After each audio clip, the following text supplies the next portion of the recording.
తెలంగాణ సర్కార్ ఎల్ఆర్ఎస్ ప్రక్రియ స్పీడ్ పెంచింది. ఎల్ఆర్ఎస్ కింద ప్లాట్లు క్రమబద్ధీకరణ ప్రక్రియను ప్రారంభించింది. మరి ఇదే అంశానికి సంబంధించి మరింత సమాచారాన్ని మా ప్రతినిధి ఆర్కే అందిస్తారు. ఆర్కే, ఎల్ఆర్ఎస్ స్కీమ్ కి సంబంధించి ప్రభుత్వం ఒక శుభవార్తను అయితే చెప్పడం జరిగింది. ఈ నెల 31వ తేదీ వరకు కూడా ఏదైతే ఎల్ఆర్ఎస్ ప్రక్రియ ఉందో దాన్ని కొనసాగించే విధంగా కూడా నిర్ణయం అయితే తీసుకోవడం జరిగింది. దీనికి సంబంధించి కూడా పూర్తిగా గైడ్ లైన్స్ ఏ విధంగా ఉండాలి ఏంటనే మొత్తం వివరాలన్నింటినీ కూడా ఇప్పటికే ప్రభుత్వం అయితే ఇవ్వడం జరిగింది. మరోవైపు దీనికి సంబంధించి కూడా ఓవరాల్గా కూడా అంటే గతంలో 2020 ఆగస్టు 26 వరకు కూడా ఏవైతే ఉన్నాయో వాటికి సంబంధించిన అన్నీ కూడా కొనసాగుతాయంటూ కూడా చెప్పడం జరిగింది. మొత్తం గత సర్కారు హయాంలోనే దాదాపుగా పెండింగ్కి సంబంధించి 25 లక్షల వరకు కూడా ఈ అప్లికేషన్లు అయితే ఉండడం జరిగింది. వీటికి సంబంధించి కూడా అనేక దఫాలుగా కూడా పెండింగ్లో ఉన్నాయి. వివిధ స్థాయిల్లో అంటే ఏదైతే ఎన్ఓసి లేకపోవడం కావచ్చు తదితర కారణాల వల్ల వాటన్నింటినీ కూడా ఎప్పటికప్పుడు ఆపుతూ ఉన్నారు. మరోవైపు సరైన సిబ్బంది లేకపోవడంతో కూడా వీటి పురోగతి అనేది ముందుకు సాగడం లేదు. అయితే కొత్త ప్రభుత్వం వచ్చిన తర్వాత కాంగ్రెస్ ప్రభుత్వం ఎల్ఆర్ఎస్కి సంబంధించిన ప్రక్రియ మొత్తాన్ని కూడా సులభతరం చేయడంతో పాటు పెండింగ్ అప్లికేషన్లు అన్నింటినీ కూడా వీలైనంత త్వరగా కంప్లీట్ చేసే ప్రయత్నాలను అయితే ప్రారంభించిందని చెప్పాలి.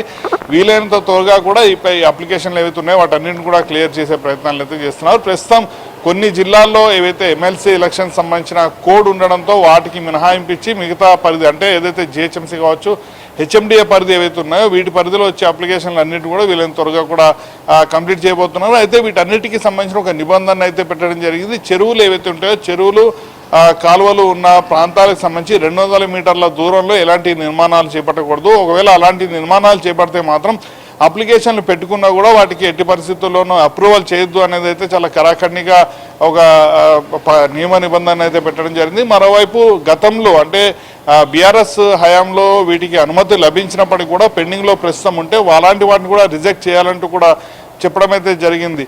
అదే సమయంలో అనేక లేఅవుట్లు ఏవైతే అనధికారిక లేఅవుట్లు ఉన్నాయో ఆ లేఅవుట్లకు సంబంధించిన వ్యవహారంలో మొత్తం కూడా కూలంకుషంగా అన్నింటినీ కూడా పరిశీలించి వీలైనంత త్వరగా కూడా గత సర్కారు తరహాలో కాకుండా వీలైనంత త్వరగా కూడా వీటన్నిటిని కూడా క్లియర్ చేసే విధంగా అన్నింటిని కూడా ఏర్పాటు చేస్తున్నారు. మరోవైపు ఇటు హెచ్ఎండిఏ కూడా దానికి సంబంధించి అంటే ఎవరైనా అనుమానాలు ఉంటే ఏ విధంగా అప్లై చేయాలి ఏ విధంగా ముందుకు వెళ్లాల్సి ఉంటుంది అనే దానిపైన ఏమైనా అనుమానాలు ఉంటే అందుకు సంబంధించిన ఒక టోల్ ఫ్రీ నెంబర్ని కూడా ఏర్పాటు ఇప్పటికే చేయడం జరిగింది. దానికి ప్రతిరోజు కూడా 15 నుంచి 20 కాల్స్ వస్తున్నట్టు హెచ్ఎండిఏ అధికారులు అయితే చెప్తున్నారు. రాబోయే రోజుల్లో ఈ సంఖ్య మరింత పెరిగే అవకాశం ఉందని కూడా వాళ్ళు భావిస్తున్నారు. అందుకు తగ్గ ఏర్పాట్లను హెచ్ఎండిఏ చేసుకుంది. మరోవైపు ఇటు జిహెచ్ఎంసీ పరిధి చూసుకుంటే జిహెచ్ఎంసీ పరిధిలోనే ఎక్కువ కూడా అప్లికేషన్లు రావడం జరుగుతుంది కాబట్టి అప్లికేషన్ వచ్చిన వాటిని వీళ్ళని త్వరగా కంప్లీట్ చేయాల్సిన అవసరం ఉంటుంది. అలాగే ఎవరైతే ఈ వచ్చే అప్లికేషన్ల పట్ల కొన్ని అనుమానాలు ఉంటే వాటిని నివృత్తి చేసే విధంగా కూడా వాళ్ళు కూడా జిహెచ్ఎంసీ పరిధిలో అంటే జోనల్ సర్కిల్ల పరిధిలో ఏవైతే ఉంటాయో ఆ సర్కిల్ల పరిధిలో ప్రత్యేకమైన సిబ్బందిని కూడా ఏర్పాటు చేయడం జరిగింది. వాళ్ళు వీటన్నిటి కూడా ఎప్పటికప్పుడు క్లియర్ చేసే విధంగా అలాగే వచ్చే ఫిర్యాదు ఎవరైతే వస్తారో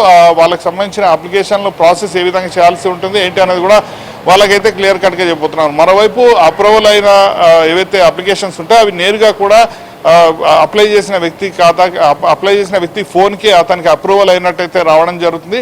అలాగే అప్రూవల్ కాని వ్యక్తి ఎవరైతే ఉంటారో వాళ్ళకి సంబంధించిన మెసేజ్లు కూడా అప్రూవల్ కాలేదు ఎందుకు అప్రూవల్ కాలేదు అనేది కూడా మెసేజ్ని అయితే పంపించే విధంగా టెక్నికల్గా కూడా అన్ని ఏర్పాట్లను కూడా చేసుకోవడం జరిగింది. మార్చి 31వ తేదీ వరకు కూడా ఇప్పటివరకు అయితే వాళ్ళైతే టైంని ఇవ్వడం జరిగింది. దాన్ని పొడిగిస్తారా లేదా అనేది మాత్రం రాబోయే అంటే మార్చి 25వ తేదీ తర్వాత ఒక నిర్ణయం తీసుకునే అవకాశాలు అయితే ఉంటాయి. ఏదేమైనా కూడా చాలా రోజులుగా కూడా పెండింగ్లో ఈ ఎల్ఆర్ఎస్ సంబంధించిన అప్లికేషన్ ఉన్నాయో అవన్నీ కూడా వీలైనంత త్వరగా క్లియర్ చేయడం వల్ల దాదాపుగా ప్రస్తుత ప్రభుత్వానికి కూడా 1000 కోట్లకు పైగా రాబడి వచ్చే అవకాశం ఉన్నట్టు వాళ్ళు కూడా భావిస్తున్నారు. Meenakshi, right, thank you RK.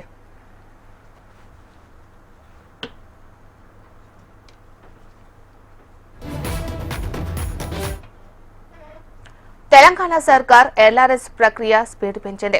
LRS కింద ప్లాట్ల క్రమబద్ధీకరణ ప్రక్రియను ప్రారంభించింది. అర్హత ఉన్న ప్లాట్లకు ఆటోమేటిక్ గా ఫీజు ఖరారు చేస్తారు. తిరస్కారానికి గురైతే పునఃపరిశీలన అవకాశం ఉంది.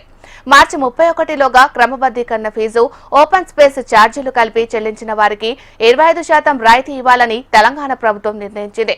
ఇప్పటి వరకు పెండింగ్ లో 3.5 లక్షల అప్లికేషన్లు ఉన్నట్లు అధికార వర్గాలు ధృవీకరిస్తున్నాయి. ఆదాయాన్ని సమకూర్చుకునేందుకు హెచ్ఎండిఏ దీనిని సక్రమంగా వాడుకోవాలని భావిస్తుంది.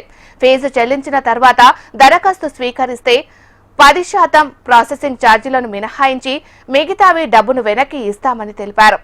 దీంతో ఎల్ఆర్ఎస్ కింద దరఖాస్తు చేసుకున్న వారంతా ఆసక్తిగా ఎదురుచూస్తున్నారు. ప్రభుత్వం తన దరఖాస్తులు ఆమోదించాలని కోరుకుంటున్నారు.